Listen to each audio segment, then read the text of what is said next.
Querido Camilo, ¿cómo estás? Pues básicamente sonrojado por todo lo que acabas de decir. Yo solamente soy yo no tengo nada raro.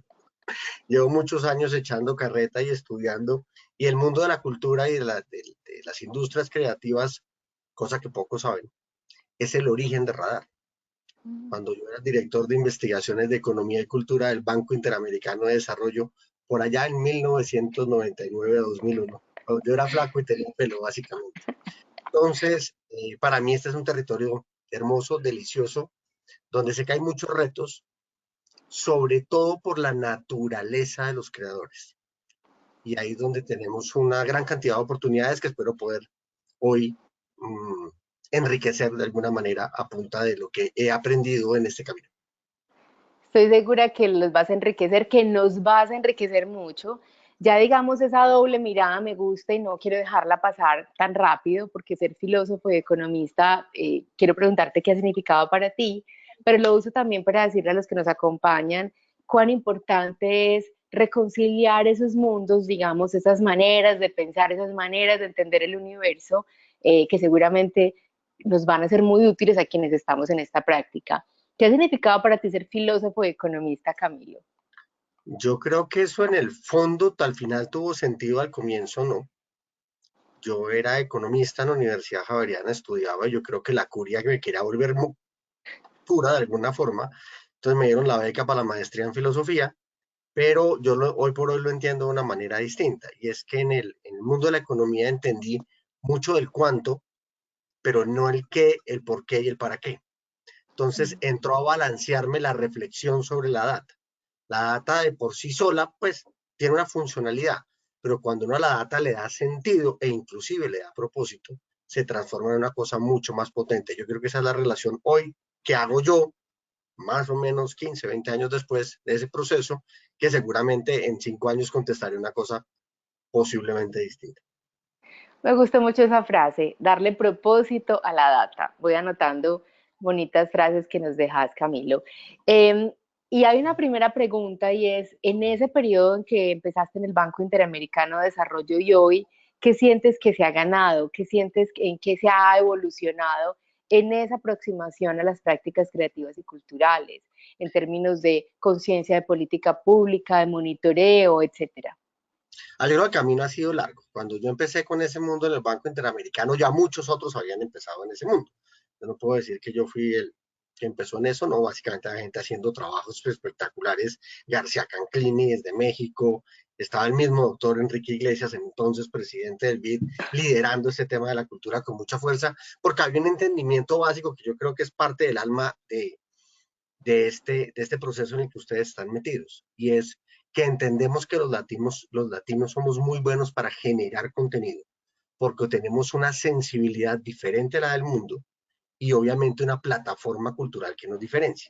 Entonces, cuando uno mezcla esas dos cosas, termina generando productos. El problema es que estos productos tienen un reto gigantesco, y es que los productos que hacemos los creadores, siendo atrevido de llamarme yo creador, eh, parten de la premisa de lo que yo quiero, de lo que yo siento, de lo que yo expreso, no necesariamente lo que el mercado quiere, necesita y está buscando. Y eso causa una fractura. Entonces, lo primero que logramos fue que de alguna manera el mundo creativo, cultural y de toda la industria de contenido empezar a entender que tenía que tener gran producto, pero también gran administración, ¿no? Que se fusione la capacidad de hacer y de crear con la capacidad de ejecutar dentro de un marco y un entorno claro. Lo segundo, que los estados entendieran que esto no era un sector económico. Nos veían como, en alguna medida, como cuando uno escribía las materias de la universidad. No, esto es una electiva, eso nadie le para bolas. No, esto es una máquina de divisas, esto es una máquina de rentabilidad, esto genera valor y tiene, pues, de una u otra manera, una línea completa de acción en América Latina. En los últimos 20 años yo he visto cómo se han promulgado una cantidad de leyes en la región que han permitido que hoy tengamos una industria cultural y creativa sólida y consolidada, sigue creciendo sistemáticamente. Entonces, dirá que en 20 años pasamos de, estos eran unos conciertos chéveres, era una industria de moda bonita y había una que otra artesanía por ahí, a que hoy por hoy es industria más estructurada y con políticas públicas que les permite desarrollar mejor su entorno. Me gusta mucho lo que vas diciendo. Yo sigo recopilando, digamos, frases. Hablaste de data con propósito y quiero dejarlo no solo como una frase que me gusta, sino como una invitación, porque esta es una sesión donde vamos a conversar y a dejar invitaciones a esos creadores, emprendedores y gestores que nos acompañan de qué están haciendo, digamos, ellos para darle un propósito a la data. Data que ya recogen, data que otros recogen por ellos y que a lo mejor no estamos, digamos, poniendo en valor, pero que esa data está ahí, que es importante darle un propósito. Primera reflexión que nos está dejando Camilo. Segunda reflexión, y es un tema que desde Conexiones Creativas compartimos, el valor simbólico, pero también el valor económico de las prácticas creativas y culturales. Somos unos profundos defensores del trabajo de autor, del proceso creativo, de lo que significa simbólicamente un artista, un creador, lo que genera en términos del entorno, lo que significa en términos de convivencia, pero también somos unos enormes defensores de la posibilidad de vivir dignamente de lo que nos apasiona, del valor económico de los creadores, de la posibilidad de agregarle valor a la sociedad, de generar empleo, de, digamos, de poderle dar una estructura a eso que te apasiona y te conmueve. Y por eso también la sesión de hoy lo que busca es invitarnos a todos a ser un poco más conscientes de una serie de cambios, hechos, noticias que a veces pasan muy rápido en nuestras redes sociales y que no sé si estamos todos considerando para tomar decisiones como gestores, como emprendedores, como empresarios responsables de un proyecto en el mundo creativo y cultural. Cami, en ese escenario, y digamos voy a empezar a hacerte preguntas, pero quiero animarlos a todos a que vayan a esa columna a la derecha y empiecen a hacerle preguntas porque esta conversación se va a volver muy chévere en esa medida. Es, ¿tú qué le dirías a un creador, a un emprendedor, a un empresario que nos está escuchando en este momento, que a lo mejor no tiene el hábito como en otras disciplinas de ir a los encuentros de la Andy o de ANIF y que en esos espacios, digamos, está tomándole el pulso a unos hechos? ¿Cómo lo invitarías a que empiece a sumergirse en estos temas y a estar con las antenitas de vinilo mucho más atentos a las realidades geopolíticas internacionales y nacionales y lo que eso significa para su quehacer? A ver, yo intentando volver esto un poco metafórico, o por lo menos fácil de consumir, lo que les diría es que vivimos en un barrio. Y en ese barrio hay unas tiendas grandes y hay unas tiendas pequeñas. Y cuando a las tiendas grandes les va bien, a las pequeñas les va muy bien. Cuando a las tiendas grandes les va mal, a las pequeñas les va muy mal. Entonces, cualquier empresario sale de su casa y un buen consejo siempre es llevar una sombrilla o un paraguas. ¿Y por qué digo o? Porque al fin y al cabo pueden funcionar para ambas cosas si el material así lo permite. O sea, uno puede que tener una sombrilla, pues por si hace mucho sol, tiene que tener un paraguas por si llueve. Porque yo nunca sé del clima, yo no tengo control sobre el clima, pero en el caso de Bogotá, el que diga que en Bogotá no va a llover y no hay trancón, pues básicamente no conoce Bogotá. Entonces uno siempre tiene que tener mucho cuidado de dos variables que uno sabe que están, pero que nunca las puede predecir. Entonces, en ese barrio de Bogotá, que ustedes quieran, puede ser en Candelaria, puede ser en Rafael Uribe, puede ser en Usme, puede ser en donde ustedes quieran, inclusive el Codito, Sureña, Guacamaya, donde ustedes quieran que estén.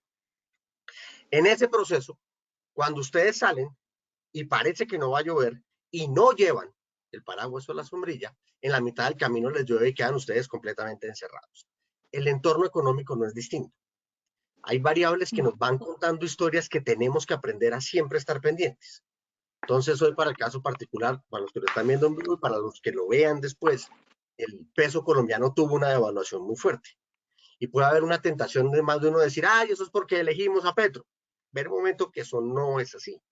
Lo que pasa es que hubo un fortalecimiento del dólar muy grande en los últimos días que hace que la moneda colombiana pierda fuerza.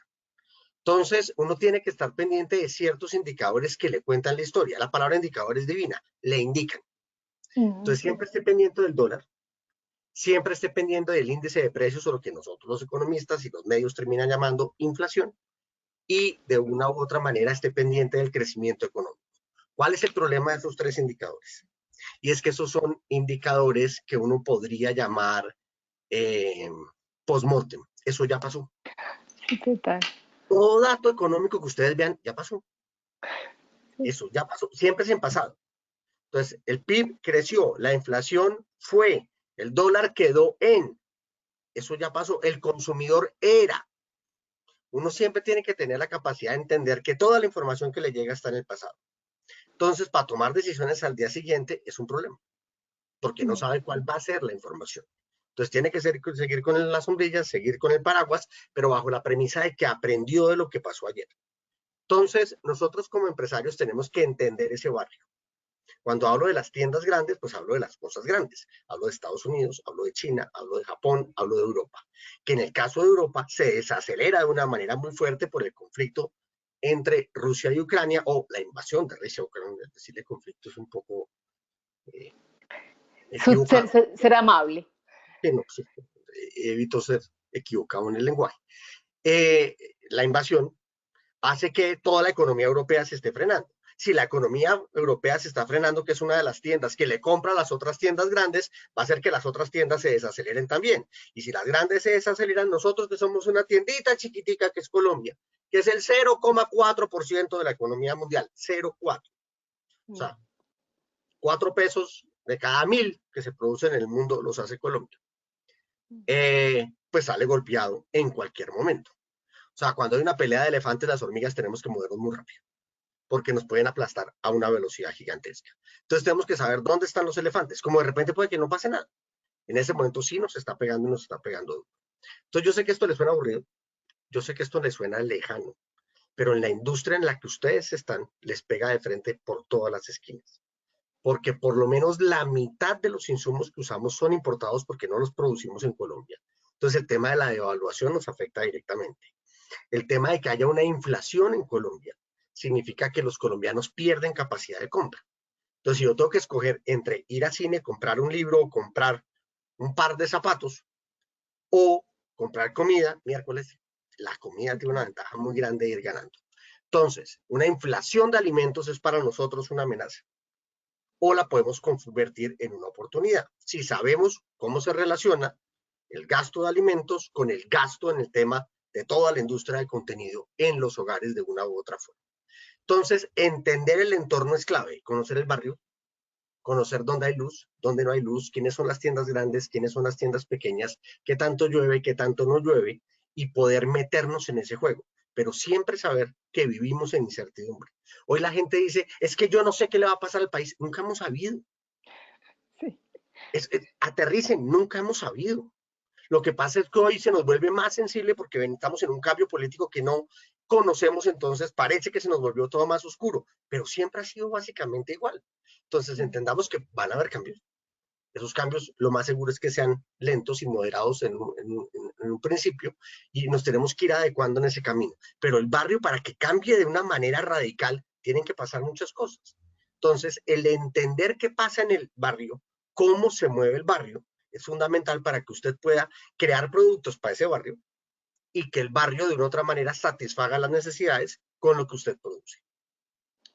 Me encanta, Camilo. Lo que vamos a hacer, de hecho, en el resto de esta conversación es ir digiriendo a trocitos eso que nos acabaste de decir, que es como un gran resumen de la escena geopolítica mundial y Más o nacional menos. e intergaláctica. Entonces vamos a ir haciéndolo. Pero ese es el gran mensaje y me gusta mucho la manera tan pedagógica como lo transmitiste. Y es a todos los que nos están acompañando en esta sesión, como bien dijiste en directo o posteriormente que la vean, es necesitamos estar más informados, estar más atentos a lo que sucede en ese barrio que habitamos para tomar decisiones. Vamos a irnos comiendo trocitos a trocitos esas cosas que fuiste diciendo que son muy poderosas y en simultánea pues estoy animando a todos a que sus preguntas, dudas, por favor las lleven al chat o a la Sin sección de pena. preguntas.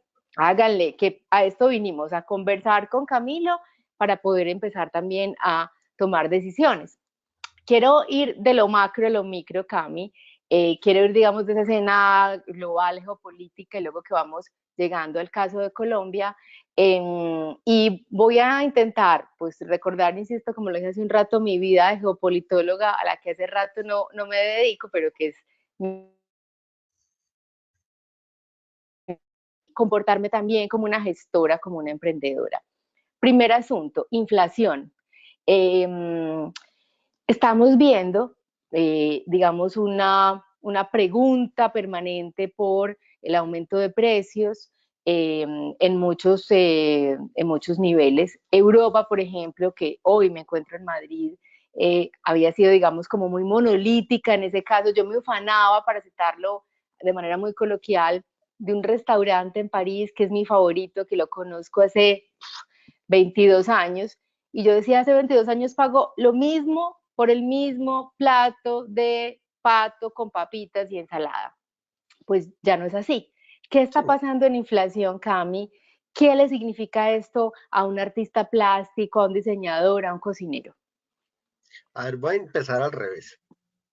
Ustedes los creadores tenían un nivel de creación, un nivel de inspiración y de sensibilidad en 2019. Llega 2020, se le descompone completamente la sensibilidad a la creación y quieren decir una cantidad de cosas, y en 2021 salen con una idea completamente distinta del mundo. A la economía no le pasó nada distinto. En 2019 la economía estaba funcionando, pero en 2020 se apagó la economía. Al apagarse la economía, se apaga la producción, se apaga la demanda. Apagar la producción es muy fácil. Hablando del barrio, usted va y cierra la tienda, recoge sus cosas y se va. Listo. A nivel de demanda, la gente se queda en la casa. Cuando se prende la economía, la gente sale rápidamente a la calle o empieza a demandar, pero es que abrir la tienda no es tan rápido. Abrir la tienda significa volver a hacer producto, volver a meterlo en la tienda, conseguirse un alquiler para poner la tienda, si es que hay alquileres o no hay alquileres, conseguir los permisos de operación para que la tienda funcione. Entonces, la demanda se movió más rápido que la oferta. Cuando la demanda se mueve más rápido que la oferta, hay mucha gente queriendo comprar, muy poquitas cosas que se están produciendo e inmediatamente se genera la inflación en el mundo entero. Eso no es Colombia, es global. Estados Unidos está viendo la inflación más grande que ha visto en los últimos 35 años. Europa también está en un pico de inflación gigantesco. América Latina está en el mismo fenómeno, a excepción de casos puntuales como pueden ser Ecuador, Panamá, El Salvador y Bolivia. De resto, todos están en unos niveles de inflación realmente complejos, claro, a excepción de Argentina y Venezuela, que se salen de cualquier análisis. Entonces, bajo esa premisa, ¿qué pasa? Hay un exceso de demanda sobre oferta. Y al haber eso, debajo hay unas trampas. Y es que los costos subieron. Al subir los costos, producir es más costoso, es más caro producir, porque el azúcar está más caro, la celulosa de papel está más cara, el trigo está más caro, el maíz está más caro, el petróleo está más caro, el algodón está más caro, todo el tema de textiles y confecciones quedan completamente atrapados en ese tema y tienen que cada vez cobrar más por lo que hacen. En adición, subimos salarios. Al subir salarios, los costos de operación aumentaron. Entonces, todo termina transmitiéndose a precios. Entonces, al transmitirse a precios, hay un problema. Y es que los precios suben por costos y los precios suben porque hay mucha demanda. Entonces, uno dice, pero un momento, no le entiendo, Camilo. Si la economía se está recuperando, ¿de dónde está saliendo tanta gente a gastar para que la demanda esté tan bien? Pues de un problema que no hemos analizado. Y es que en 2020 el empleo se cayó. Cuando el empleo vuelve y se prenda, comienza a crecer, a crecer, a crecer, a crecer, a crecer, a crecer, a crecer, a crecer, a crecer. En la medida en que crece, cada vez hay más gente con plata demandando. Es lo que le pasa hoy a Colombia. El empleo está creciendo sistemáticamente, la demanda y el gasto de los hogares está creciendo con muchísima fuerza, pero la producción no alcanza a llegar a esa velocidad. Entonces hoy crece más la demanda que la economía, haciendo que la economía crezca muchísimo. Entonces, dentro de esa premisa, ¿qué termina desembocando de alguna manera como ese pito de la olla de presión para que la economía se nivele? La inflación. En la medida en que los precios sean muy altos, pues no todo el mundo va a poder comprar. Entonces la gente deja de comprar, la demanda se empieza a contraer, se empieza a acercar a la oferta y los precios vuelven a dejar de crecer. Ojo que este tema es brutalmente claro. Uno cree que cuando la inflación se frena, los precios vuelven a estar bajitos. No. La inflación es una variación, es un crecimiento. Los precios que ya subieron es muy difícil que bajen. Puede que el petróleo, que tiene unas volatilidades, puede que son productos básicos, suben y bajan, como la papa, la yuca, la lechuga, ustedes compran en la plaza de mercado. Pero cuando ustedes van a su empresa, sus precios no pueden bajar. ¿Por qué? Porque usted subió salarios, usted no puede bajar los salarios. Entonces hay los temas estructurales que no van a permitir que los precios bajen, pero la inflación sí va a ir bajando y la economía lentamente se va a ir organizando. El problema es que esa inflación, Paula, desembocó que Estados Unidos es muy posible que entre en recesión el próximo año. Es decir, que va a producir menos el próximo año de lo que produjo este año y eso significa que la tienda más grande del barrio deja de comprar y va a enloquecer a todo el barrio de un solo golpe. Muy bien, eso, él me está leyendo la mente, vamos paso a paso. Entonces, el primer asunto que tocamos fue el de la inflación, de hecho voy a citar un caso real sin mencionar el nombre, pero quiero sobre todo como hacerles alusiones a cosas directas. El año pasado, en diciembre, estábamos Cami, desde Conexiones Creativas bajo liderazgo de nuestro director de contenido, haciendo una producción muy grande que incluía mucho papel para un proceso, digamos, de comunicación muy vasto.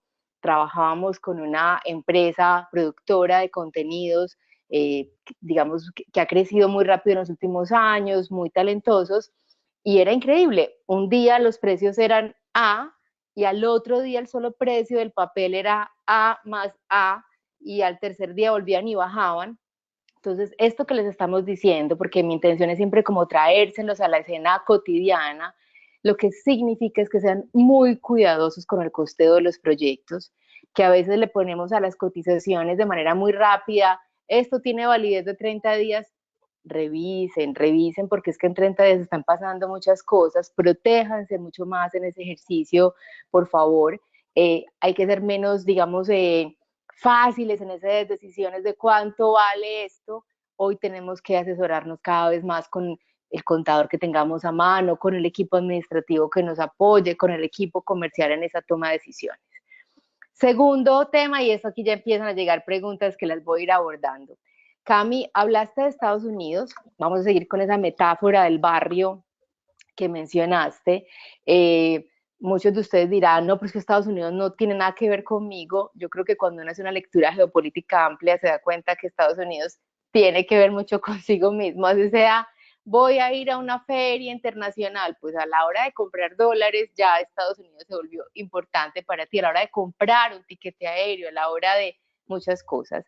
Hoy las noticias, todo lo mencionaste, de la recesión en 2023 para Estados Unidos, que parece, digamos, ineludible. El Inminente. Fondo Monetario Internacional se lo dijo a la Fed, señores, usted va de recesión que se las boga, y el precio del dólar, digamos, incluso con relación al euro, ha venido, digamos, subiendo. ¿Qué significa eso para un emprendedor, para un creador? ¿Qué hacer, qué no hacer en este momento, Cami?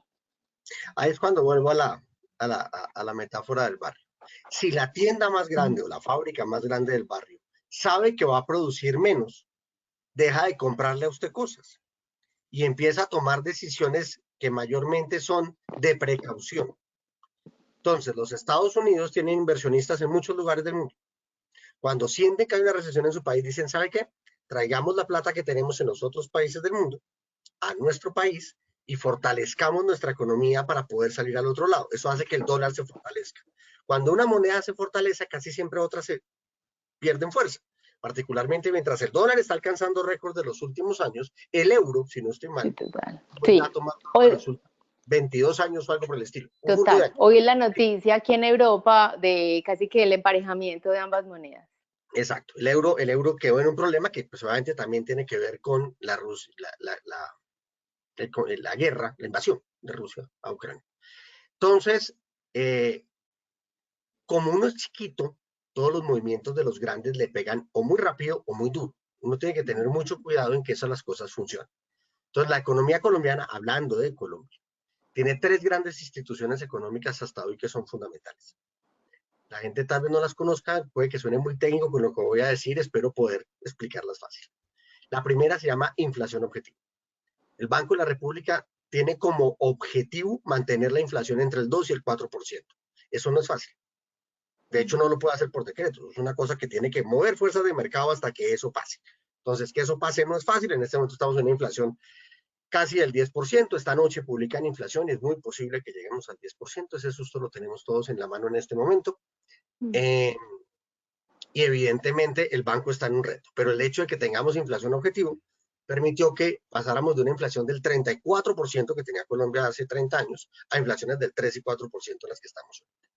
Segunda, libre flotación de tipo de cambio. Eso suena horroroso, pero ¿qué significa eso? Que el dólar puede subir y bajar según oferta y demanda. Que no nos pasa lo que le pasa a Ecuador, lo que le pasa a Panamá, lo que le pasa a Bolivia, lo que le pasó a Argentina, que se puso a jugar a que el peso argentino estaba en paridad con el dólar y básicamente reventó la economía argentina hace 20 años y a la fecha no han podido recuperarse. Entonces, la ventaja de que Colombia tenga una flotación de dólar permite que el dólar hoy suba mucho, mañana baje mucho, hoy suba mucho, mañana baje mucho. Eso es como un caucho. En alguna medida, es como el estado anímico de nosotros los creadores. Hay días que somos queridísimos, hay días que no nos aguanta nadie, nos miramos al espejo y tapamos el espejo porque nos aguantamos. El dólar tiene esa misma capacidad. Y tercero, tenemos la regla fiscal, que eso es un comité, comillas, una junta directiva que tiene el ministro de Hacienda que le dice, ok, usted puede gastar, pero hasta acá, más no puede gastar. Entonces tenemos un foco en precios, un foco en nuestra capacidad de compra internacional, que es el tipo de cambio, y un foco en que el gobierno no gaste. Esas tres condiciones económicas todas son flexibles. Entonces, ¿qué entendió Colombia hace muchísimo tiempo que ustedes como creadores lo entienden? Si yo soy chiquito y los grandes se van a mover rápido, yo tengo que ser flexible. Entonces, la economía colombiana es como un trigo, como una espiga de trigo. En la medida en que le pega, puede reaccionar fácilmente. La economía ecuatoriana es rígida. Entonces, viene un golpe y le pega durísimo. La economía panameña es rígida. La economía colombiana puede aguantar todo. Por eso hoy somos una de las economías que más crece en el mundo, porque hemos podido tener esa flexibilidad. Entonces, en la medida en que Colombia tiene creadas estas instituciones y el barrio que tenemos puede tener todos los problemas que quiera tener, nosotros somos lo suficientemente rápidos para movernos dentro del barrio.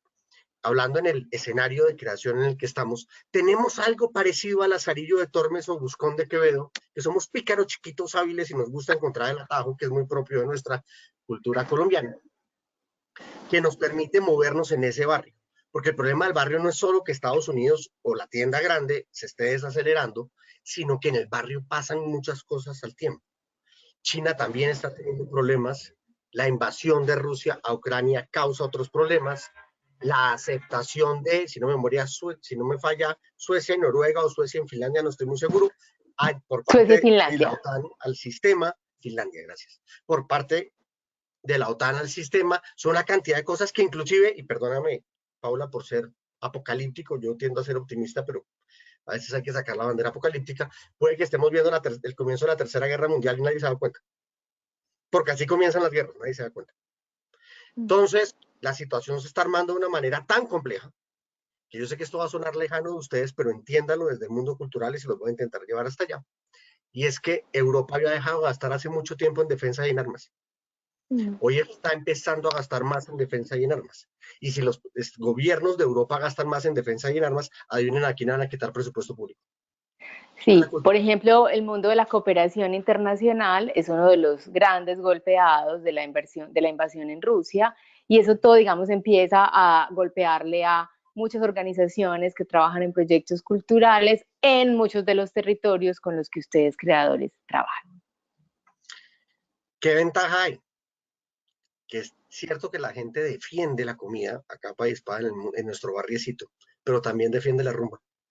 Entonces, el mundo de la creatividad para la gente no es negociable. La gente compra ropa, la gente compra libros, la gente ve streaming, la gente escucha streaming, la gente necesita teatro, la gente necesita cine, la gente necesita arte plástico y en todos los niveles, desde el divertimento hasta la alta estética, dependiendo de las demandas que existen. Y obviamente somos los custodios de lo que está pasando. Es decir, los artistas van a salir a contar todo lo que está pasando en el mundo en un momento dado, porque al final son los juglares que cuentan la historia de lo que estamos sintiendo y viviendo, los que no sabemos contar la historia. Es tan rico escucharte, Camilo, porque esa capacidad de jugar de economista y filósofo es excepcional.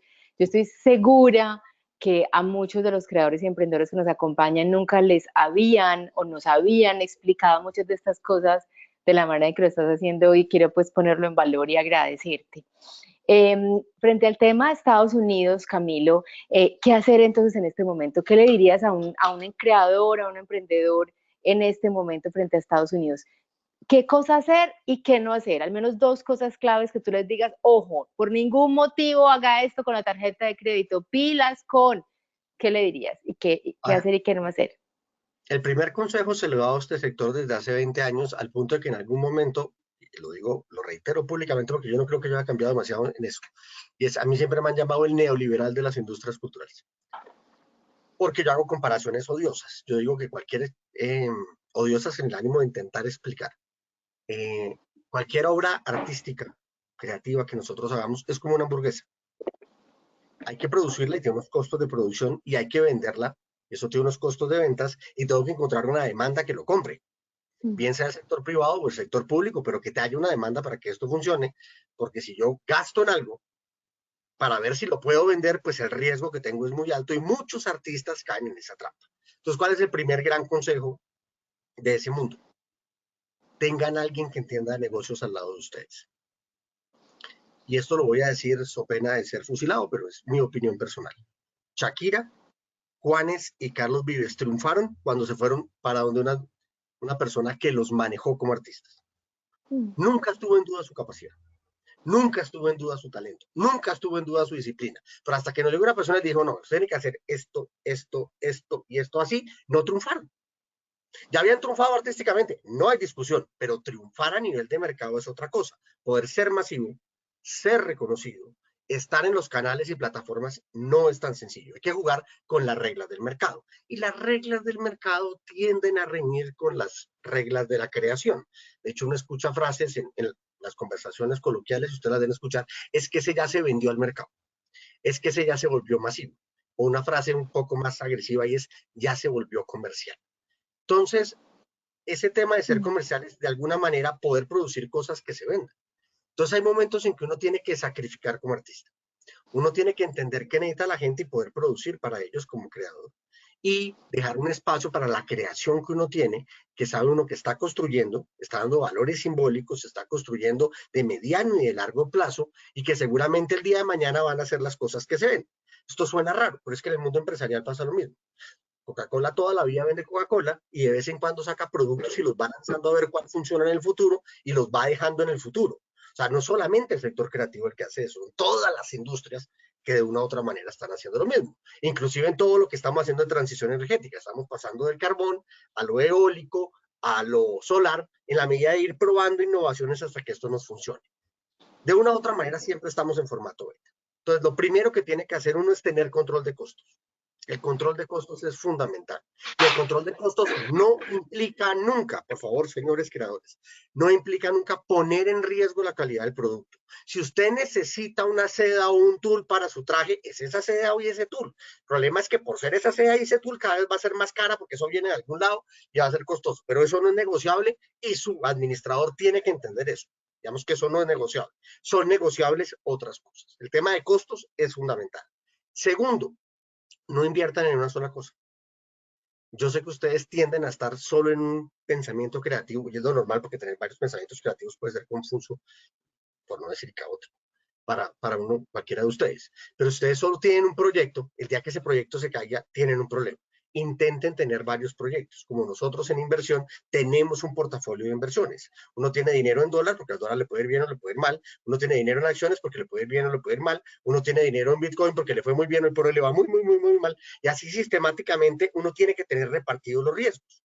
Porque uno no puede caer en la trampa de que apostarse solo a una cosa. Esos riesgos son muy grandes. Entonces, control de costos, diversidad de portafolio de productos o de cosas. Y tercero, visión de largo plazo. Yo entiendo la angustia del corto plazo, la entiendo y me es clara, pero si usted sabe para dónde va, si usted tiene, por ejemplo, un almacén de marconería, de zapatos, de vestuario, de este tipo de cosas que lo tenga claro y que usted va para allá, yo sé que hay temores en el corto plazo, yo sé que hay riesgos en el corto plazo y que venimos de una pandemia que sufrimos lo que no está escrito y que venimos de crisis históricas en las que hemos sufrido lo que no está escrito. O también les recuerdo otra cosa, la sobrevivimos porque tenemos claridad en lo que hacemos. Hacemos zapatos que a la gente le gustan, hacemos zapatos que se venden, hacemos películas que funcionan, hacemos obras de arte que tienen un sentido y por lo tanto tienen un mercado. No es para todo el mundo, de acuerdo, no es para todo el mundo. Hay gente que claramente no le gusta comer hígado, como a mí. A mí no me gusta el hígado, pero hay gente que le gusta el hígado. Y hay un mercado de gente para el hígado, habrá un mercado de gente para otro tipo de cosas. Entonces es muy claro. Uno, control de costos. Dos, diversidad de portafolio. Tres, visión de largo plazo. Y finalmente, tener claridad en el segmento. Tengo que saber a quién le gustan mis cosas. Pero cuidado, como le pasa a los políticos, de caer en los comités de aplausos o los círculos de áulicos que siempre les van a decir que lo de ustedes es maravilloso y usted se cree el cuento de que lo suyo es maravilloso y se queda en un circulito así de grande y cada vez más chiquito, más chiquito, más chiquito, y puede perder su negocio. Total, Camilo. De hecho, te confieso que, por ejemplo, algunos creadores o empresarios del mundo creativo y cultural que he asesorado en mi vida, eh, hemos llegado a decisiones como las siguientes, y es que, por ejemplo, la rentabilidad o, digamos, los dividendos que pueden empezar a recibir por sus proyectos creativos y culturales, los invierten en otros terrenos, por ejemplo, en propiedad inmobiliaria, en bienes Ay, raíces.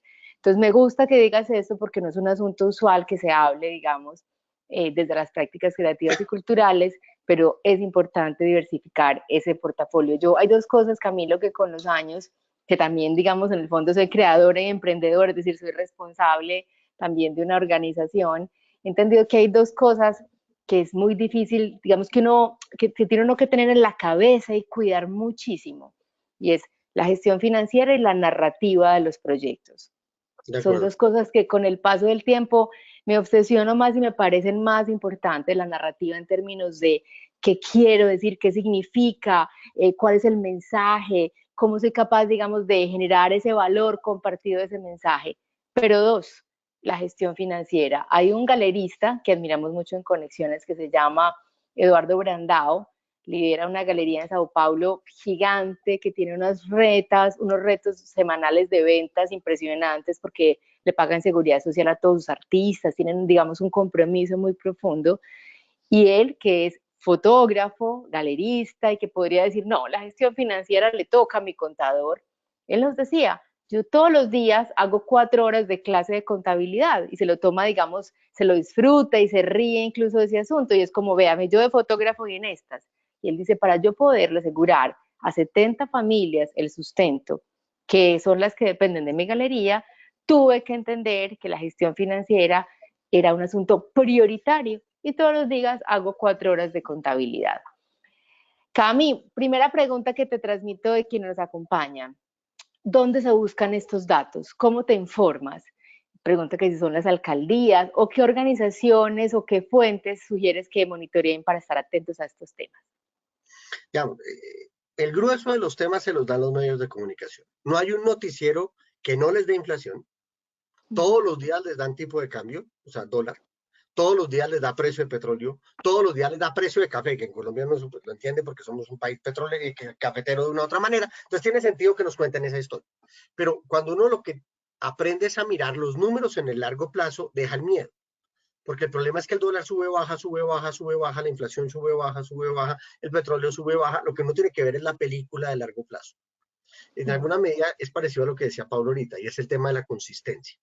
Yo como artista y creador tengo que ser consistente en mi proceso, en lo posible en mi mensaje, aunque yo entiendo que uno como artista y creador evoluciona y puede pasar de una fase azul a una fase rosada, como lo hizo algún artista en algún momento dado en la historia de la humanidad, y ese tipo de cosas pasan, claro, pero para llegar a esa fase rosada y a esa fase azul, primero fue un artista clásico de un nivel brutal para poder llegar a donde tenía que llegar. Entonces uno comienza desde abajo, uno comienza de las bases, comienza de la teoría, va avanzando y va llevando un discurso hasta donde uno llega a una zona en la que entiende cómo puede comunicarse. Esto le pasa a los directores de cine, esto le pasa a los escritores literarios, esto le pasa a los diseñadores de modas que tienen que sacar una colección por lo menos 2 veces al año, y ya estamos hablando que en pronto moda pueden ser más de 20 al año o cosas de ese estilo. Entonces, la consistencia no necesariamente significa siempre hacer lo mismo, sino siempre tener valores y esencias que no son negociables. Entonces, bajo esa misma premisa, es muy importante que nosotros como empresarios, porque al final terminamos siendo una empresa, entendamos que esa consistencia en hacer las cosas es lo que nosotros en alguna medida del sector creativo llamamos disciplina. El artista, el creador siempre está pensando.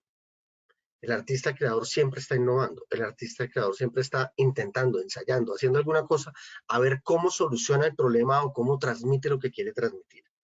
Entonces, más allá de tener una estructura clara de negocio que nosotros tenemos que tenerla en lo posible apoyado por alguien, es muy importante que aprendamos a encontrar las fuentes de información. Entonces, ustedes siempre les preguntan, ¿y usted de dónde se inspira? Y contestar eso es dificilísimo. Como cuando ustedes les dicen, ¿usted por qué ama a su pareja? No sé, porque el que ama a mi pareja es un pedazo del cerebro que no sabe hablar. Nosotros los economistas solucionamos ese tema y a todo le pusimos magnitud. Entonces, una cosa es la magnitud del indicador, en cuánto está el dólar, en cuánto está el petróleo, en cuánto está la inflación, pero lo importante es la tendencia. Entonces, se los vuelvo fácil. Todos esos datos están en el DANE, todos esos datos están en el Banco de la República. La mejor forma de verlo siempre es en los noticieros, pero no se queden con el dato, sino busquen la gráfica larga. Se lo llevo a su cotidianidad. Cuando usted ve a alguien que le parece totalmente atractivo, hombre o mujer, o cualquiera de las diversidades sexuales que hay hoy que yo no he aprendido a manejar aún, que le parece totalmente atractivo, usted ve la foto en Instagram y queda prendado. Pero usted va y mira todo el timeline a ver si la foto fue bonita, o el man de verdad, o la mujer de verdad, o el que sea de verdad, sí es atractivo para usted o no. No se queden nunca con una foto. Miren el timeline completo de cómo se están comportando las cosas para poder entender la historia. Yo además meto la cuñita de que Camilo tiene una muy buena columna en Portafolio, entonces para que también, digamos, intenten tener el análisis de, de esas tendencias, pues pueden seguir a Camilo. Y seguramente como Camilo existen en el país muy buenos analistas que vale la pena, digamos, monitorear. Mauricio Reina también es un hombre, por ejemplo, que yo en lo personal admiro y respeto muchísimo. Cada vez existen más foros, paneles como este del día de hoy, que son de acceso gratuito, aprovechenlos, que en ocasiones le damos mucho espacio, por ejemplo, cuando nos convocan a una sesión de marketing digital o otros temas que son muy importantes, pero en estos temas, en estos en particular, a veces nos da un poquito de apatía y yo insisto que estos temas son cruciales para la vida de sus proyectos, de sus propuestas. Cami, ¿cómo entender nuestra porción de mercado? ¿Qué le explicarías a un participante que se hace esa pregunta?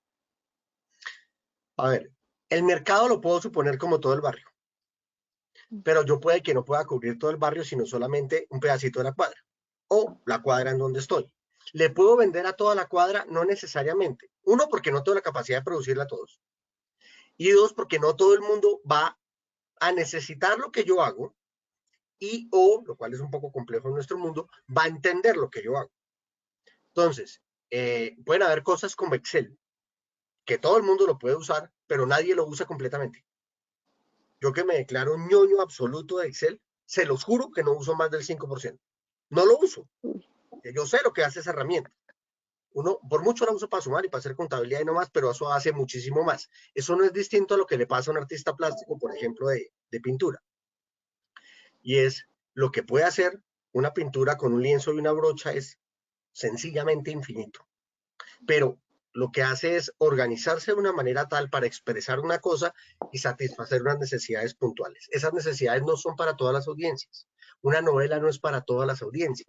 Una canción no es para todas las audiencias. Entonces, claramente uno tiene que enfocarse en que lo que uno produce tiene una sensibilidad y tiene que identificar qué audiencia tiene la necesidad de satisfacer esas mismas sensibilidades. Porque ustedes como artistas, como creadores, tienen un problema espantoso. Yo afortunadamente no lo tengo y a veces me da envidia de no tenerlo, de tenerlo. Y es que ustedes son capaces de expresar lo que la mayoría de las personas no somos capaces de decir. Con un simple poema, con una novela, con un simple graffiti en la mitad de una intervención urbana pueden transformar completamente el lenguaje, diciendo a la gente, sí, yo estoy de acuerdo con eso, es lo que yo quería decir, pero no sabía cómo decirlo. Es lo que hoy por hoy lo vemos de manera masiva en los memes, la gente lo repite, yo que soy un replicador de memes masivo, es porque hay una forma de comunicar. Entonces, en la medida en que ustedes vayan moviendo su producto, moviendo su contenido, van a ver qué audiencia les funciona. Al comienzo no sabe uno qué audiencia le funciona. Entonces tengo que ir poniendo el producto en diferentes escenarios, en diferentes segmentos, a ver cuál tiene más sensibilidad a lo que yo digo. ¿Cuál es el lío que tenemos? Creemos que producimos para cierto nicho. Es que yo produzco para personas entre 25 y 35 años de estrato 4 y 5 y 6 que tengan ingresos de tanto. Va usted mira su mercado, lo compra gente de 35 a 45 de estratos 3 y 4. ¿Por qué? Porque usted supuso algo. Y lo que usted comunica de repente tiene mucha más importancia y satisface más necesidades en un segmento que usted de repente no estaba pensando. Entonces, al igual que la variable económica, al igual que la sensibilidad estética, esto no es constante, cambia todo el tiempo. y uno tiene que estar midiéndolo, uno tiene que estar probándolo. La moda es quizás el mejor ejemplo. Pablo y yo nos conocimos en ese territorio. La moda cambia sistemáticamente de texturas, cambia de cortes, cambia de tallajes, cambia de una cantidad de cosas porque entiende que tiene que ir modificándose. En gaseosas en Colombia, mire, por mucho, hay 500 tipos de gaseosa distintas, entre marcas, presentaciones, sabores, lo que ustedes quieran. Pero en ropa, en este momento, en Almacenes Éxito, se venden 35.000 SKUs. O sea, la industria es tan segmentada que está hecho para el gusto de cada una de las personas. Y el arte, la creatividad y el mundo de contenidos y creativo tiene la capacidad, más ahora con la tecnología y los medios de comunicación que tenemos, de llegar a múltiples segmentos y satisfacer mucho mejor las necesidades del mercado. Wow. Cami, voy a ir mezclando un poquito esas preguntas que nos van llegando y que nos acompañan en la sesión, que están muy activos, y un poco como ese derrotero que te propuse seguir de lo macro a lo micro. Ya hablamos de inflación, hablamos de Estados Unidos, tocaste ahorita rápido, pero yo no puedo permitir que pasemos rápido por ahí la invasión a Ucrania, porque, digamos, no solamente una noticia que nos conmueva, como nos conmueven mil escenas a nivel mundial, porque pues este claramente no es el único conflicto que hay en el planeta. Nomás ayer en el país de España sacaban un buen artículo sobre las otras guerras que estamos dejando de ver, que son pues muy dolorosas. Lo que pasa es que, y en este instante quizás salta a escena Paula, la geopolitóloga, es que el conflicto, digamos, actualmente que vivimos en Ucrania, tiene un valor geopolítico a escena global, a escala global, desafortunadamente distinto, y por eso hay tantos focos y tanto interés en este asunto, y es porque muchos afirman, como tú lo expusiste hace un ratito y como yo también personalmente lo creo, y no es que estemos ondeando la bandera del negativismo, pero es importante considerarlo, que hemos entrado posiblemente ya en la tercera guerra mundial. Ese no es un escenario que ni tú ni yo hemos vivido, y seguramente muchos de la mayoría de los creadores o gestores que nos acompañan no han vivido en un periodo de guerra mundial. Hemos vivido lo que ha significado la guerra en Colombia, pero una guerra mundial tiene otras implicaciones en términos de prioridades de inversión, de inestabilidad. ¿Qué puede significar este escenario para los creadores y los emprendedores? De una guerra mundial sale el Guernica y salen mil y un, eh, digamos, creaciones que marcan la historia de la humanidad, pero también es periodo de penurias, de limitaciones, de dificultades. ¿Qué puede significar en este escenario para los creadores y emprendedores que nos acompañan? Ahora hay dos temas grandes. Uno, ¿por qué nos preocupa mucho este tema más allá de lo que Paula dijo? Y es que de alguna manera es como cuando uno va llegando a los 30, a los 40, a los 50 y uno va subiendo en edad en la vida y le sale un nuevo dolor. Cuando uno le sale un nuevo dolor, le presta mucho más atención al nuevo dolor porque es que los otros ya están. Y uno como que ya lo sabe manejar. Y un nuevo dolor significa, es que ya no tengo 10 dolores, tengo 11. Entonces, administrar un nuevo conflicto es un problema en el mundo. Sobre todo un conflicto que puede llegar a ser muy complejo por el tema geopolítico que plantea Pablo. Segundo, la economía es la ciencia que estudia la escasez. ¿Por qué la escasez? Porque en el mundo hay recursos escasos y tenemos que intentar distribuirlos de la mejor manera posible entre todas las naciones, todos los ciudadanos del mundo, y eso es básicamente casi imposible. ¿Qué significa una guerra? Mucha escasez. Entonces, cuando entramos a un fenómeno de guerra, todo eso que usted tenía abundantemente para producir, se va a reducir. Y se va a reducir de manera muy fuerte. No van a haber recursos para financiar proyectos, no van a haber materias primas para producir cosas, no va a haber energía en un momento dado para hacer una que otra cosa, y de repente nos vemos abocados a cosas como el apagón de los 90 o los racionamientos. Podemos vernos ante situaciones totalmente distintas, inclusive como le pasó a Estados Unidos en los 40, que toda la industria se vuelca a producir armas de guerra. Toda la industria se vuelca a producir armas de guerra. Entonces, cuando todo se vuelca a producir armas de guerra, casi que el mercado se vuelve monotemático. Y a volverse el mercado monotemático, ustedes los creadores caen enloquecidos. La única palabra es enloquecidos. Acuérdense claramente cómo en ese momento muchos artistas les tocó ir al frente, les tocó ser parte de las comunicaciones en la guerra, tanto en la Gran Guerra como en la Segunda Guerra Mundial, y de ahí surgió pues todo el mundo de caricaturistas de los Estados Unidos, surgió una cantidad de cosas importantísimas. Paula no me deja mentir, acabada la Segunda Guerra Mundial, comienza la Semana de la Moda en París. O sea, de una u otra manera hay una cantidad de cosas que se terminan desatando porque estaban atoradas. Entonces, si entramos a una guerra, dependiendo cómo nos pegue, cómo sea la guerra, obviamente esto no es tan claro, ni tan fácil de compararlo contra la guerra del 40 al 45, estamos en una situación en la que entraríamos en una escasez de recursos. Y esa escasez de recursos, si bien puede ser medianamente compensada con la abundancia del mundo digital y lo que puede pasar en metaverso, también en ese mundo digital y en ese nuevo mundo que vamos a llamar metaverso y que aún no tenemos claridad para dónde va esa historia, las cosas pueden complicarse. Y un NTF que usted hoy tenga registrado por producción artística, que usted tenga definido, que tenga un valor, mañana no vale nada. Entonces, vamos a tener dificultades de mercado que nos van a afectar como creadores, pero también vamos a tener una nueva condición de mercado, que va a tener un problema de insumos, cierto, pero unas nuevas necesidades del mercado. Entonces surgen preguntas en caso de un conflicto. ¿Qué necesidades va a satisfacer el mundo creativo en el caso de una guerra mundial o en el caso de una guerra local? O sea, claramente hemos visto las intervenciones urbanas en Bogotá con grafitis, hemos visto, pues, Bogotá lleva, yo no sé, 30 años con todo lo que es parque, rock al parque, jazz al parque, salsa al parque, bueno, todo lo que ha ocurrido en Bogotá es una explosión artística gigantesca. ¿Por qué? Para intentar satisfacer diferentes audiencias y diferentes conflictos que tiene internamente la ciudad. Decir que Bogotá no tiene conflictos, pues eso es una locura, tiene una cantidad de conflictos muy complejos, realmente difíciles de manejar.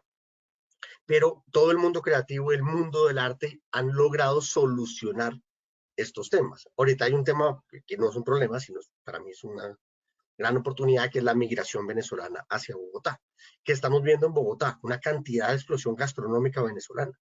Entonces miren cómo de una u otra manera el mundo creativo termina aportando en los procesos.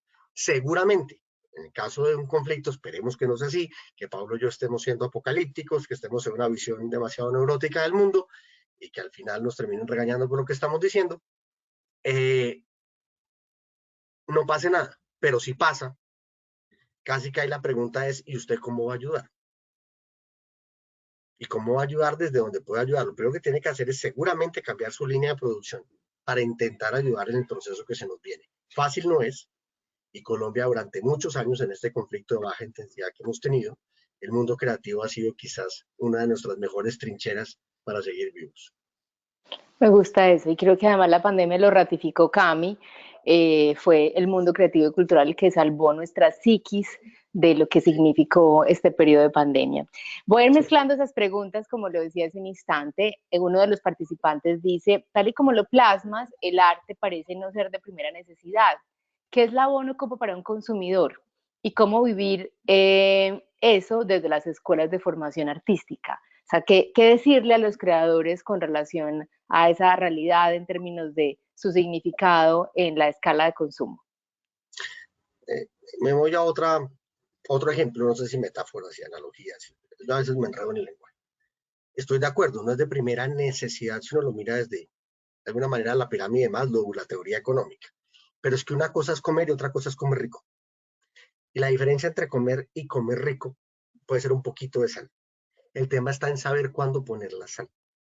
Entonces, el arte tiene la capacidad no solo de solucionar problemas estéticos, de relato, de metarrelato y darle contenido y definición a los objetos, sino que tiene la capacidad de hacerlo más cercano a la gente.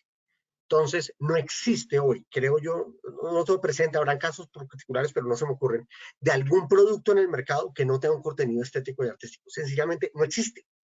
O sea, el que diga en este momento que el arte no está vinculado a las necesidades básicas, eh, yo le diría que por favor mire un poquito más allá, porque toda la construcción gastronómica, el diseño de nuestras casas, los colores de las ropas que usamos, todo tiene que ver con la industria del contenido, todo, es que es todo. De una u otra manera, esto no va a sonar bien en este ambiente, y perdónenme, pues yo soy neoliberal, entonces no hay problema. El 87% de lo que usted consume es artificial. Es así de sencillo. Ahí está la mano del hombre. Y donde está la mano del hombre, está el arte. Me gusta, me gusta. Donde está la mano del hombre está el arte. Cami, en esta combinación de temas, entre preguntas que nos llegan, que están bastante buenas y prometo hacer la tarea, y un poco esa revisión como de la escena global, están las tasas de interés. ¿Sí? Y las tasas de interés nos pegan a los creadores y emprendedores de muchas maneras, porque muchos, digamos, usan las tarjetas de crédito para financiar las compras de insumos o un viaje a una feria internacional, o porque a lo mejor algunos de ustedes están aplicando a fondos que les permiten hacer una inversión importante donde ustedes tienen que poner una contrapartida, o porque ha llegado la hora de adquirir esa bodega que se está soñando hace años para llevar allí su cervecería artesanal. Por muchos motivos nos pegan las tasas de interés. ¿Qué significa eso en este momento? ¿Qué hacer y sobre todo qué no hacer en este momento como creadores y emprendedores, Cami? A ver, las tasas de interés hay que entenderlas como lo que son. Y es el valor del dinero en el mercado. Y tasas de interés hay de muchos tipos. Está la tasa de interés de captación, es decir, la de ahorro, y está la tasa de interés de colocación, es decir, la de crédito. Entonces, en este momento en Colombia, perdón a los que estén en otros países, me voy a la realidad colombiana, la tasa de ahorro es más bajita que la tasa de inflación. ¿Eso qué significa en idioma español? Que es más rentable que usted compre cosas de que meta la plata al banco. Entonces, eso hace que la demanda esté en este momento disparada. Entonces, de otra manera, usted le dice, si mete la plata al banco, no le va a mantener la capacidad de compra, pues compre ya. Eso anticipa usted compras, la gente está comprando carros, está comprando televisores, está comprando una cantidad de cosas. Entonces, detrás de eso hay un tema a nivel de captación. A nivel de colocación de los créditos, hay diferentes tasas y aquí depende qué lado del negocio miremos, Paula. Porque si lo miramos desde nuestra producción, puede que las tasas de tarjeta de crédito no sirvan para hacer pequeñas compras, las tasas de crédito no sirvan para financiar capital de trabajo, para financiar proyectos que tenemos, para apalancar la caja de la organización que estemos manejando o inclusive otro tipo de tasas de tesorería que nos permita tomar grandes inversiones. Claro, yo entiendo que un artista no es de grandes inversiones, seguramente estoy hablando con pequeños y medianos empresarios, pero cuando uno ya está jugando en juegos grandes y quiere internacionalizarse, necesita capital grande para poder hacer eso. Porque uno de los secretos que uno aprende en el camino es que es mucho más barato pedirle prestado a un banco que pedirle prestado a un socio. Entonces, ahí van a ir aprendiendo jugadas en el camino. Entonces, dentro de ese proceso, uno tiene que saber si las tasas suben o bajan. Pero esa tasa, digamos que siempre está apalancada a la inflación. Si las inflaciones suben, las tasas van a subir. Si las inflaciones bajan, las tasas van a bajar. Entonces uno hace un truquito de economista, que es relativamente hábil, no es fácil de explicar ni de manejar, y es coja la tasa de interés de la que usted está hablando y réstele la inflación. Entonces, si usted coge hoy una tasa de interés de tarjeta de crédito que está en este momento más o menos en el 28 efectivo anual, le quita la inflación del 9, es 21. Usted mira ese 21, estamos en la tasa de interés de tarjeta de crédito menos inflación más baja de los últimos 14 años. Entonces, ahí hay un incentivo. Eso es por el lado de la industria. Por el lado de la demanda, son los que les van a comprar a ustedes sus cosas.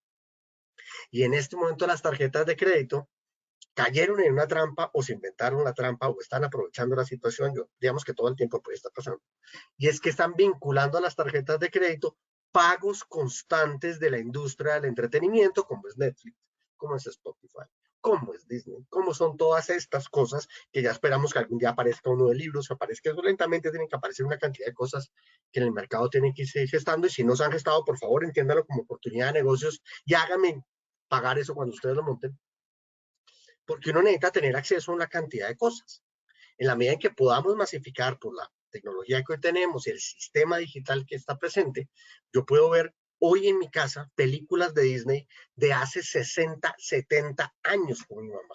Mi mamá feliz viendo La novicia rebelde y cantando, yo más o menos dormido, pero de una u otra manera ella es feliz. Logramos traer del pasado una obra de arte, reproducirla de manera masiva y a mí se me metió la tarjeta de crédito y yo todos los meses ni me doy cuenta que Disney me cobra. Entonces, miren cómo la tarjeta de crédito y esas tasas de interés terminan siendo un apalancamiento del sistema del mundo creativo y cultural muy profundo. Ustedes hoy por hoy gastan más, menos, perdónenme el número que les voy a votar, dependiendo de la persona, 80.000 pesos mensuales en industrias creativas de contenido y entretenimiento que no se gastaban hace 5 años. Me gusta mucho eso que tocas y seguramente ahorita hablaremos del tema de la virtualidad, porque además pasaste rápido por el tema del metaverso y compañía, pero es importante, digamos, también tomar conciencia, por ejemplo, lo que significó a partir de la pandemia la comercialización de muchos de los productos o servicios del mundo creativo y cultural a través de plataformas como Rappi, por ejemplo. Y eso, digamos, empezó a ser parte ya de nuestra vida cotidiana. Y eso, digamos, ha también traído nuevas posibilidades de monetización para los creadores. Pregunta, Cami, que te dejan aquí en la plataforma. ¿El consumo de bienes y servicios culturales en los próximos años en Colombia ha crecido significativamente? Asimismo, la oferta. Sin embargo, se siente un estancamiento en la remuneración de los artistas. Esta tendencia, donde la oferta es mucho más que la demanda, se mantendrá. ¿Cómo se puede regular? En lo posible no lo regulen. Cuando uno regula, mete la mano, eso sale mal. El mercado es un adolescente. Si usted a un adolescente le pone reglas, eso sale mal. Básicamente uno tiene que tener mucho cuidado en no regular. Entonces hay que intentar romper un poco el tema. Una cosa es el gasto en entretenimiento, industrias creativas y de contenido que podamos hacer los hogares, y otra cosa la producción de eso. La producción de eso, si es masiva, es muy fácil tener gran cantidad de ventas, como lo hablamos de Disney, cuando lo hablamos de Netflix, cuando hablamos inclusive de YouTube, donde muchas personas pueden consumir el mismo contenido, que lo que al final tiene es un costo de reproducción igual a cero. Es decir, usted lo produce una vez, le costó 200 millones hacer ese material, pero cada vez que lo ve una persona, a usted no le cuesta 200 millones más. Cosa distinta es una obra de teatro, donde usted tiene que tener a los actores en escena, que cada función, dependiendo del día que sea o cómo esté definido el calendario, cuando usted tiene que estar en un concierto, tiene que tener al artista de manera presencial. Entonces son negocios distintos. Y aquí es donde hay una palabrita maravillosa de la economía que es fundamental en la industria artística, que es la escasez. A nivel de escasez, la economía la estudia, y en el arte es casi que uno de los elementos fundamentales de la unicidad de producto, que va desde la artesanía hasta la obra plástica de altísimo nivel. Entonces, en la medida en que yo tenga una economía de escala muy pequeña, donde solo puedo hacer una o dos piezas, el valor de esa pieza es muy alto, el precio puede ser, el costo puede ser bajo, pero el valor es muy alto. El problema es poder vendérselo a alguien. Entonces, cuando yo masifico, como producir un libro, como producir música o ese tipo de cosas, es fácil coger mercados. Cuando hablo de cosas donde tiene que haber una experiencia presencial, donde los costos fijos le pegan a la industria, es donde la remuneración del artista tiene que ser pensada desde lo empresarial. Y al artista hay que explicarle cosas que no le gustan. Tiene que ahorrar en pensiones, tiene que hacer pagos de salud, tiene que tener una estructura de costos sensata, porque la gente cree que porque está en el momento de su fama, aprovecha para exprimir eso, y no solo lo exprime, sino que desafortunadamente lo que hacen es gastarse esa plata inmediatamente, y en 2 o 3 años tienen un problema espantoso. Uno tiene que entender que los artistas, o básicamente todo el mundo de entretenimiento, los artistas, los deportistas, me falta uno ahí, pero no me acuerdo, tienen un periodo de vida, los modelos, tienen un periodo de vida productiva que va más o menos hasta los 40 años. Después es muy difícil que sigan produciendo. Entonces el tema del ahorro es fundamental. El tema del ahorro es una cosa que tienen que regular con muchísimo cuidado cada una de las personas. Y eso significa autocontrol, y es uno de los grandes dolores de cabeza. Entonces, si queremos que haya más teatro en Colombia, si queremos que haya más conciertos en Colombia, si queremos que haya más puesta en escena, necesitamos que la industria aprenda no solo a pagar bien, sino que los artistas aprendan a manejar sus finanzas. Eso siempre ha sido un reto gigante. Total, yo vuelvo a insistir en la importancia de narrativa y gestión financiera, y les vuelvo, digamos, a recordar el caso de Brandao, este galerista, fotógrafo que admiramos tanto, que dijo, tuve que aprender, y hoy son 4 horas diarias de contabilidad. Me guste o no, de eso depende mi proyecto y 70 familias que viven de mi galería. Acabas de responderlo parcialmente, pero no quiero pasar de largo por una pregunta que te dejaron y es cómo determinar los precios de un servicio, algo intangible, cuando en el gremio, por ejemplo, de diseñadores o ilustradores no existen tarifas estándar. En ningún mercado existen tarifas estándar. Las tarifas estándar son consecuencia del mercado. En la medida en que el mercado sea lo suficientemente masivo, haya demasiada gente involucrada, los precios de alguna manera se estabilizan. La diferencia entre precio y costo son los rendimientos, la utilidad, el margen, la palabra que ustedes quieran ponerlo a eso. Esa diferencia no los va a hacer a ustedes ricos. Esa diferencia lo que les va a hacer a ustedes es sostenibles en el tiempo. Si usted tiene utilidades, márgenes o rentabilidades iguales a cero, no va a tener cómo financiar el día de mañana y el día de pasado mañana. Si tiene un margen grande, va a poder financiar un mes, 2 meses, un año, porque usted no sabe cómo se va a mover su negocio. Su negocio, a diferencia de la yuca, la papa y la leche, no es de todos los meses. Todos los márgenes se tienen que manejar de manera holgada. En alguna medida, uno tiene que aprender a en los primeros meses sacar la mayor rentabilidad de un producto. Un muy buen ejemplo de esto es la industria de la moda y particularmente la industria de la moda. El costo de producir un bien en Colombia puede ser de 100 pesos. Un jean, 100 pesos, perfecto. Y salimos a venderlo casi que a 300 pesos. Y sabemos que al mes ya vamos en 200. Y sabemos que a los 2 meses ya estamos en 100 y después estamos en liquidación casi que en 50 pesos. ¿Qué hicimos? En los 2 o 3 primeros meses sacamos el margen para poder vender todo el stock de inventario. Entonces, esa fijación de precios no es estática. En ciertas industrias tiende a comenzar arriba y va bajando, va bajando, va bajando. A nivel creativo, de cuánto vale mi mano de obra porque yo estoy diseñando un contenido, porque yo estoy haciendo piezas gráficas, porque yo estoy ayudando a una estrategia, eso es muy sencillo, tiene que valorar su hora de trabajo.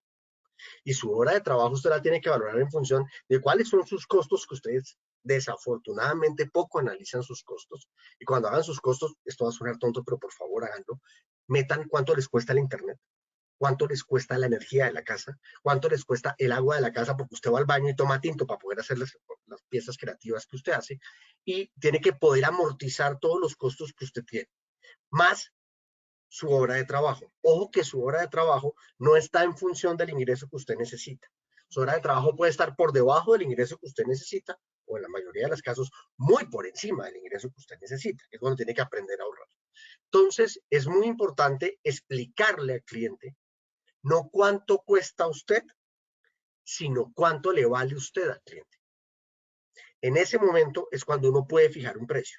Mi precio siempre tiene que estar por encima de mi costo y tiene que estar por debajo de lo que el cliente pagaría en caso de que no tuviera otra solución. Qué buenas explicaciones, Cami. Me gusta además muchísimo porque estamos aquí hablando no solamente pues de geopolítica o de escena macroeconómica, sino incluso de gerencia de proyectos creativos y culturales. Así que, punto. Vamos a ir cerrando. Yo aquí voy a ir preparando como las últimas preguntas. ¿Qué tanto pesa el gasto de bienes y servicios culturales en el consumo de los colombianos? ¿Cuál es la ciudad en Colombia que mejor perspectiva de crecimiento lo tiene? Y aprovecho esta pregunta para hacer la cuñita de que también dentro de esas fuentes de información empiezan a seguir a radar la organización que funda Camilo, que está permanentemente monitoreando muchos de estos indicadores y que es una fuente de información muy valiosa para ustedes. Esa respuesta es espantosa de dar, porque el depende es gigantesco y es a que llamamos industrias creativas. Y esa pena la tenemos hace 25 años, desde las definiciones de industrias culturales de la UNESCO, las definiciones de creativas de Leeds, de industria del entretenimiento de los Estados Unidos, eso no tiene solución. Si yo lo miro solamente por entretenimiento y bienes culturales, es más o menos el 3% del gasto de los hogares, más o menos. En Pasto es como el 4 o el 5. Pasto le asigna mucho más dinero a este tipo de cosas, lo cual es curioso, pero tiene sentido en que Pasto históricamente ha sido una ciudad cultural, es una historia con una ciudad con una historia y una narrativa que mayormente los colombianos no la conocemos y no la entendemos. De hecho, los colombianos poco sabemos que Bolívar, un 24 de diciembre, invadió a Pasto y destruyó a la mitad de la población y mató a una cantidad de gente. Por eso hay una fractura histórica con Pasto. Pero en ese sentido, yo no sé qué más meter, porque ese 3% del gasto cultural yo lo podría sumar a otro 3% que es de ropa, entonces ya iría en 6. Y si le meto restaurantes, eso sube. Entonces puede terminar siendo casi que el 15% del gasto de los hogares. Es muy difícil saber realmente cuánto es dependiendo que yo le pongo. Si le pongo turismo o no le pongo turismo, si le pongo restaurantes, si no le pongo restaurantes. Puro entretenimiento es solo el 3 y el techo es como el 15. De hecho, en una charla que yo dicté con Conexiones Creativas hace unos años mostraba esa diferencia y les decía, esa respuesta es muy difícil de responder. A nivel de qué ciudad puede tener la mejor dinámica, yo pensaría que las ciudades que pueden tener mejor dinámica en esa industria son las que tienden a tener los mejores ingresos per cápita. Que en este momento el mejor ingreso per cápita de Colombia, como todos están pensando, no es Bogotá, es Bucaramanga, lo cual es la gran sorpresa de los últimos 3 años, que Bucaramanga transformó completamente su economía y hoy por hoy tiene unas rentabilidades distintas. ¿Qué ventaja hay? Que en Bucaramanga no hay casi oferta creativa y cultural y llegar allá es una oportunidad. Claro, como no hay, llegar es obvísimo. Hay que llegar a construir y desarrollar. Entonces yo diría, pues, váyase a las zonas de confort, váyase a Bogotá, váyase a Cali, váyase a Medellín, váyase a Barranquilla, váyase a Cartagena, váyase a Pasto, y si tiene algo muy claro para meterse, métase a Bucaramanga, pues, pero de otra manera. También otra cosa que tiene nuestra industria, y hay que mirarla con cuidado, es que tiene un circuito. No necesariamente estar solo en Bogotá, sino estar un ratico en Bogotá, un ratico en Medellín, un ratico en Cali, un ratico, dependiendo cómo se den mayormente las ferias y fiestas dentro del país. Qué bueno, Cami, que mencionas eso, porque en ocasiones uno encuentra, digamos, cuando trabaja con gestores o emprendedores, que llegamos a lugares comunes. Todos queremos pegarle a un perfil de consumidor, todos queremos bailar con Bogotá, y aquí hay como una invitación, de nuevo, en esa gran invitación de hoy, que es a seguir ciertas fuentes de información, a prestarle más atención a este asunto, que podemos empezar a encontrar oportunidades. Bucaramanga posiblemente no estaba en nuestra agenda.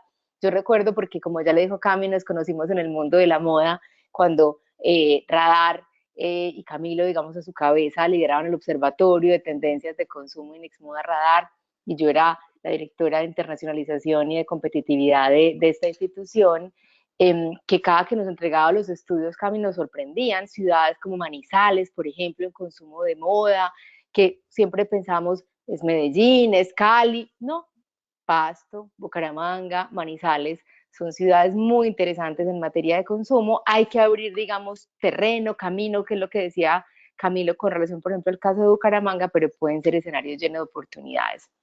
Un comentario y una pregunta y dos preguntas finales. Qué importantes todas estas reflexiones, muy importante localizarse y glocalizarse y no tenerle miedo a la administración. Dicen por aquí, la gestión de nuestros proyectos. Debemos aprender a considerar todas las dimensiones implicadas en organizaciones como emprendedores y creadores. Qué buen comentario, mil gracias a quien nos lo ha dejado. Este es el objetivo. Yo insisto en el valor simbólico de lo que hacemos en la defensa de nuestros proyectos creativos y culturales, pero también en tomar conciencia de ese valor económico, y que ese valor económico está rodeado por todos esos elementos que ha narrado Camilo en el barrio. Sí, yo ahí te meto la cuchara y uso una frase del sistema patriarcal que se está diluyendo en el mundo. Detrás de todo gran hombre hay una gran mujer. Detrás de todo creador hay un gran gestor. Tengan esto ¡Wow! siempre claro. Me la van a notar, espérate, Camilo. De hecho, me gusta que lo toques. Cuando, digamos, yo en mis masterclasses hablo de este tema, cito a muchas, por ejemplo, buenas diseñadoras de Colombia, Silvia Cherasi, Beatriz Camacho, a marcas muy respetadas y muy queridas como Touché, por ejemplo. Eh, digamos, hay espíritus creativos muy poderosos. Yo jamás dudaría del infinito talento de Silvia, del infinito talento de Beatriz Camacho y de muchas otras, pero detrás de ellas se ha dado, por ejemplo, una coincidencia bonita, y es que sus parejas, compañeras o compañeros han sido sus complementos en la gestión empresarial de sus proyectos, y por eso, digamos, han llegado donde están. O han buscado unas compañías, unas empresas que los acompañen en esa tarea. Mercedes Salazar, en un live que está en la cuenta de Instagram de Conexiones Creativas, hace 1 año y medio, nos contaba cómo ella ahora dio el paso a acompañarse de una compañía radicada en Medellín para que le ayude a gerenciar su proyecto, porque ella entiende que su tarea está como ser el espíritu de la marca, estar liderando todo el proceso creativo, etcétera. Entonces es muy bonita como esas dupletas, me gusta. Detrás de toda buena marca, todo buen creador, detrás hay un gestor. Eso me gusta. Dos preguntas finales, Cami. Una que nos llega justamente desde el grupo que nos acompaña hoy es, en ese orden de ideas apocalípticas, ¿qué tan viable es seguir insistiendo en la exportación y venta de productos a países como Estados Unidos y Europa? Total, tenemos que seguirlo haciendo. O sea, el tema de la exportación es una decisión estratégica. Y esa decisión estratégica tiene en torno a la función de lo que hablábamos de los segmentos de mercado ahorita. Si en nuestro barrio solamente de 100 personas que hay en el barrio, hay una que entiende y necesita el producto que hacemos, pero en el barrio al lado hay dos, pues yo voy y se las vendo a las del barrio al lado. Es que no puedo negar que el mundo es global, que el mundo es gigante, que existen normas y dificultades, y el tema de exportar es engorroso, es difícil, lo entiendo, pero en muchos de los casos tenemos que exportar y tenemos que importar. Hoy por hoy sería imposible el disfrute y entretenimiento cultural si no fuera por toda la tecnología que nos llega al mundo entero. Colombia no produce televisores, Colombia no produce computadores, Colombia no produce celulares. O sea, cerrar el comercio sería básicamente meternos un tiro en el pie, como dicen coloquialmente aquí en Colombia, donde evidentemente no podemos tomar decisiones por emitividades o por ideologías o por posiciones de corto plazo sin entender la gran película. Si uno es parte de un planeta, si uno es parte de muchas civilizaciones que viven en ese planeta, uno tiene que intercambiar y aprender de todos. Y también tiene que enseñarles y aportarles a todas las otras civilizaciones. Total, Camila, la última pregunta, ya digamos en esa mirada que veníamos haciendo, digamos desde la escena global, Estados Unidos, Europa, y ahora digamos es el momento de cerrar con América Latina y con Colombia. Las elecciones pasaron, ya es momento de mirar esto con más mesura, con más pensamiento estratégico. Ya hemos ido viendo el nombramiento de varios ministros o ministras para el nuevo presidente de la República. Llega a la cartera de Hacienda un hombre como José Antonio Campo, ya tenemos de hecho nueva ministra de Cultura, de Medio Ambiente, ya empezamos a tener, digamos, un abanico. ¿Qué decirle, Camilo, a los emprendedores, gestores y empresarios del mundo cultural que hoy están viéndonos sobre el momento que, digamos, está viviendo Colombia, hacia dónde vamos? ¿Qué puede ser interesante hacer? ¿Es un momento para acelerar? ¿Es un momento para expandirse, para ser mesurados? Para invertir en otros frentes distintos a las prácticas creativas y culturales? A ver, lo primero que haría es pararme en mi discurso de neoliberal del sector cultura. Y como neoliberal, casi que una persona muy pegada al pensamiento de centro, derecha o conservador. Y sabiendo que soy de esa línea, comillas neoliberal, comillas neoconservador, lo primero que les diría es Colombia no va a ser Venezuela. Bájense de ese berraco bus lo más rápido que puedan. Y se lo digo yo, que estoy al otro lado, pues en teoría debería estar diciendo esto. No son comparables los escenarios.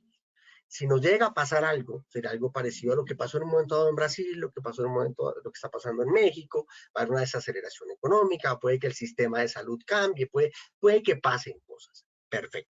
Pero ante eso yo tengo que tomar decisiones.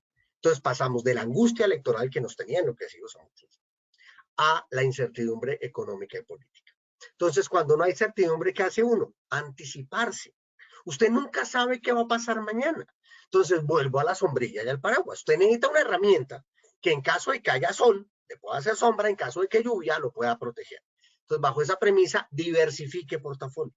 No todo lo tenga en una sola cosa, porque lo que tiene usted solo en una sola cosa le va a ir mal. Eso lo puede tener uno en su relación de pareja, donde uno es monógamo, es un monopolio y ahí estamos jodidos por vida. Listo, perfecto. Esa es así. Pero acuérdense la definición actual de monogamia. Antes monogamia era una pareja sexual toda la vida, hoy monogamia es una pareja sexual a la vez. O sea, usted puede cambiar. Hoy por hoy tenemos una flexibilidad que no teníamos en el siglo pasado. Entonces, partiendo de esa precisión, la economía, si llegase a afectar de manera abrupta, no lo va a hacer este año. Entonces, los primeros 6 meses del gobierno Petro no le vean mayores problemáticas, habrán muchos anuncios, muchas discusiones políticas, y ante eso lo que hace es que la gente no toma decisiones. Pero cuando los demás no tomen decisiones, a usted se le abre un campo de oportunidades monstruosas porque usted puede tomar las decisiones. La medida en que la gente se pone a esperar a ver qué pasa, usted puede pasar derecho y meter el gol. Entonces, de una u otra manera, entendamos, sí, la selección colombiana no clasificó al mundial, es cierto, pero ya tenemos un nuevo técnico, y podemos clasificar y jugar en otras cosas. De hecho, el nuevo técnico de repente nos da una forma de jugar distinta. Entonces, primera regla, esto no es Venezuela, ni va a ser Venezuela. Segunda regla, así suena incómodo decirlo de una u otra manera, para los que hayan votado como hayan votado, yo no voté por Petro, como hayan votado, y es, hay que apoyar al presidente sin importar quién sea el presidente. Esto es un tema de institucionalidad. Hay que rodear al presidente. Si al presidente le va bien, le voto un dato, a usted le va bien. Entonces, si uno hace las tareas bien, las cosas funcionan. Si nos dedicamos a complicarle la vida al presidente, nos vamos a complicar la vida todos. Que ayudar al presidente también significa criticarlo, claro. Que ayudar al presidente significa levantar la mano y decir, cuidado que el sector cultura y creativo no se puede manejar de esa manera, de esta y esta, claro. Y el sector cultura creo que es uno de los grandes ejemplos de las guerras culturales entre el modelo americano y el modelo francés, que eso es una batalla gigantesca que lleva muchos años. Entonces, en este momento, lo primero que tiene que hacer es cálmese. Ya hay una decisión, lo cual es una ventaja, ya hay una decisión. Van a empezar a seguir saliendo noticias, pero en lo que es este año y seguramente buena parte del otro, Colombia no va a tener cambios estructurales en su modelo económico. A menos, claro está, que venga un choque global de la recesión de Estados Unidos o lo de Ucrania y nos enloquezca de una manera gigantesca. Pero en el corto plazo esto no va a pasar. Entonces, sus clientes, sus consumidores van a seguir demandando. Lo que tiene usted es ir ajustando el producto para las nuevas necesidades de sus consumidores. Donde en el mundo artístico usted tiene una ventaja gigantesca y maravillosa frente al resto de los productos. Y es que ustedes sí saben que la emotividad y la sensibilidad de su audiencia está cambiando y les pueden contar unas narrativas maravillosas que en este momento están dispuestos a consumir. Querido Camilo, siempre es muy rico compartir con vos y conversar. La cultura es de todos. Ministerio de Cultura.